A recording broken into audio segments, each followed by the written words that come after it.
Hello friends, हमारे channel Hindi IT गुरु में अब आप सभी का स्वागत है। जैसा कि हम लोग इकोनॉमिक्स पढ़ रहे हैं, इकोनॉमिक्स में पढ़ने जा रहे हैं आज हम विश्व बैंक के द्वारा प्रति व्यक्ति आय के आधार पर अर्थव्यवस्था का वर्गीकरण। यानी हम पढ़ेंगे विश्व बैंक के द्वारा प्रति व्यक्ति यानी हर व्यक्ति के आय यानी इकोनॉमी के आधार पर अर्थव्यवस्था का वर्गीकरण। यानी विश्व बैंक संपूर्ण अर्थव्यवस्था को 4 भागों में बांटा गया। यानी वर्ल्ड बैंक ने संपूर्ण अवस्था को 4 भागों में बांटा है। पहला, निम्न आय वर्ग समूह के देश जो $125 से कम होते हैं, और दूसरा, निम्न मध्यम आय वर्ग समूह के देश जो 1024 से लेकर $3995 के होते हैं। तीसरा, उच्च मध्यम वर्ग आय वर्ग समूह के देश जो $3996 से लेकर $13,375 रखते हैं। चौथा, उच्च वर्ग आय समूह के देश यानी जो $12,376 से अधिक रखते हैं।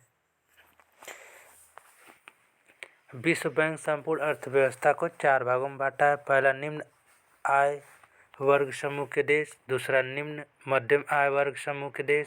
तीसरा, उच्च मध्यम आय वर्ग समूह के देश। चौथा, उच्च आय वर्ग के समूह के देश।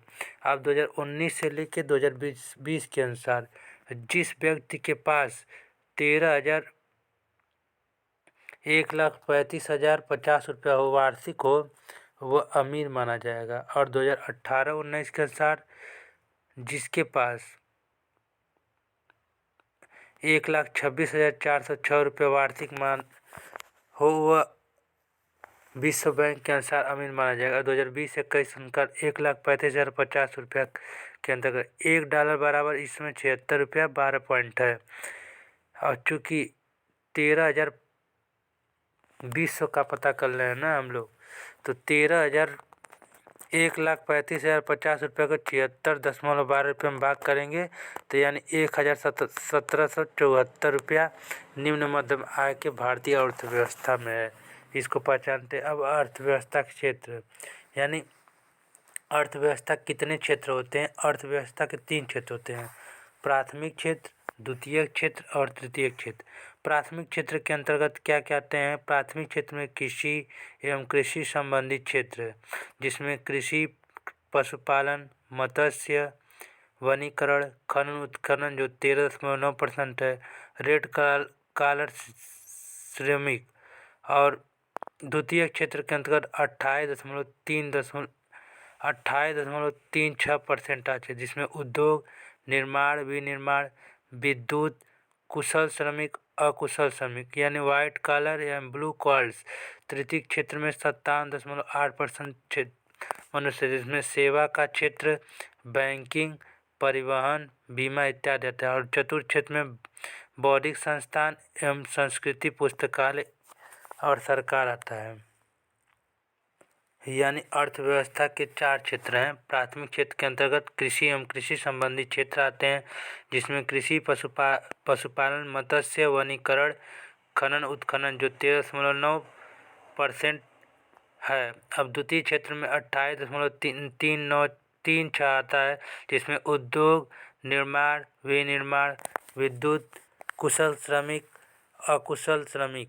अब तृतीय क्षेत्र के अंदर 57.8% सेवा का क्षेत्र, बैंकिंग, परिवहन, बीमा इत्यादि। चतुर्थ क्षेत्र बौद्धिक संस्थान, संस्कृति, पुस्तकालय etc यानी भारत सरकार। अब पंचम क्षेत्र के अंतर आता है समाज में उच्च स्तरीय निर्माण वालों को शामिल किया जाता है जैसे मीडिया, विश्वविद्यालय, NGO etc। यानी 5वें वर्ग के अंतर्गत आते हैं समाज में जितने भी उच्च स्तरीय लोग होते हैं, निर्माण वाले शामिल होते हैं जैसे मीडिया, विश्वविद्यालय, NGO etc। अब भारतीय अर्थव्यवस्था के लक्षण हम पढ़ेंगे। निम्न प्रति आय जो 1,35,050 रुपया है। दूसरा, जनसंख्या की ऊंची वृद्धि पर 17.5% और एरिया 2.4 फैली हुई है जिसमें पूंजी की कमी, विकसित देश समर्थ मांग होती है और बेरोजगारी की स्थिति पाई जाती है। यानी भारतीय अर्थव्यवस्था के लक्षण क्या हैं बेरोजगारी की स्थिति के। निम्न प्रति व्यक्ति आय 1,35,000 ₹50 और जनसंख्या की ऊंची वृद्धि से 17.5%, एरिया के अनुसार 2.5%। पूंजी की कमी, विकसित देश में समर्थ मांग, बेरोजगारी की स्थिति। अब हम पढ़ेंगे तकनीकी पिछड़ापन। तकनीकी पिछड़ापन किन कारणों से होता है, यानी विकासशील अर्थव्यवस्था के कारण तकनीकी पिछड़ापन होता है। आप पढ़ेंगे अब राष्ट्रीय आय, यानी नेशनल इनकम कैसे कैसे होता है राष्ट्रीय आय। पहले तो रिसोर्सेज आते हैं, यानी संसाधन।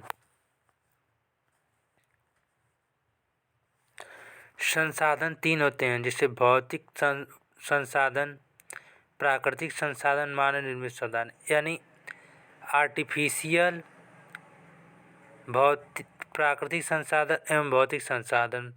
मानव निर्मित संसाधन का निर्माण उत्पादन और वस्तु सेवा के अनुसार होता है। अब संसाधनों का उपयोग करके एक निश्चित समयावधि में, यानी संसाधनों का उपयोग करके एक निश्चित समयावधि में उत्पादित समस्त अंतिम उत्पादों की मौद्रिक माप उस अर्थव्यवस्था की राष्ट्रीय आय कहलाती।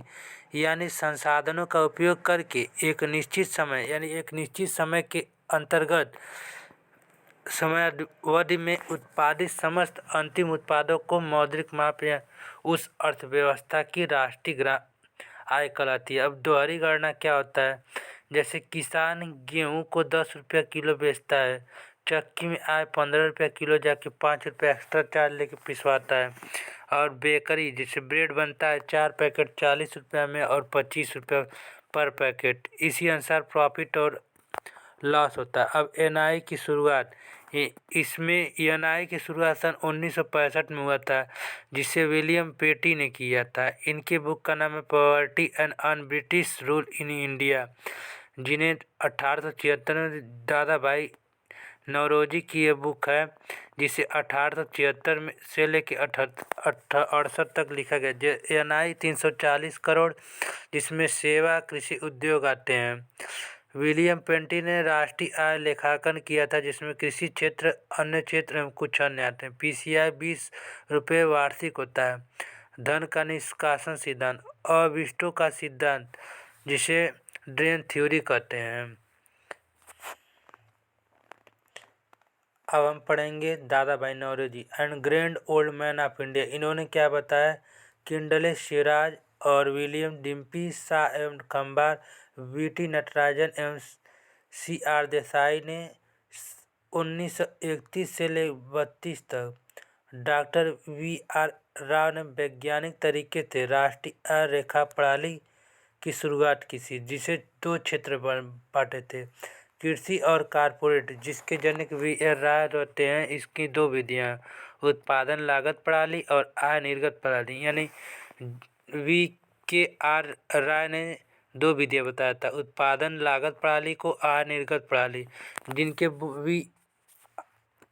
राय की बुक का नाम है national income in British India, यानी इनके बुक का नाम है national income in British India. इनसे पीसीआर यानी 76 रुपया होनी चाहिए।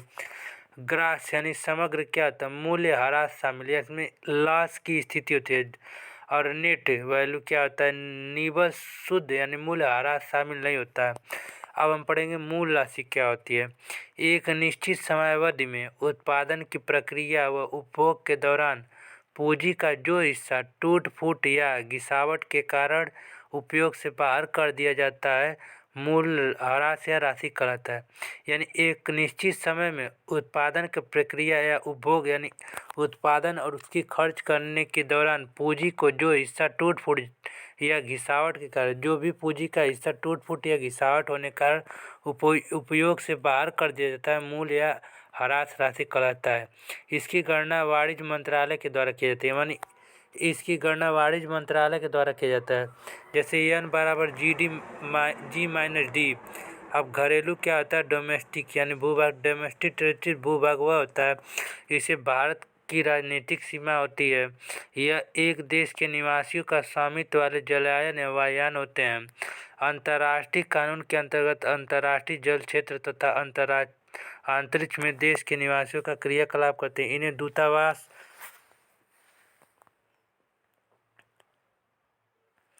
दूतावास के नाम से भी जाना जाता है।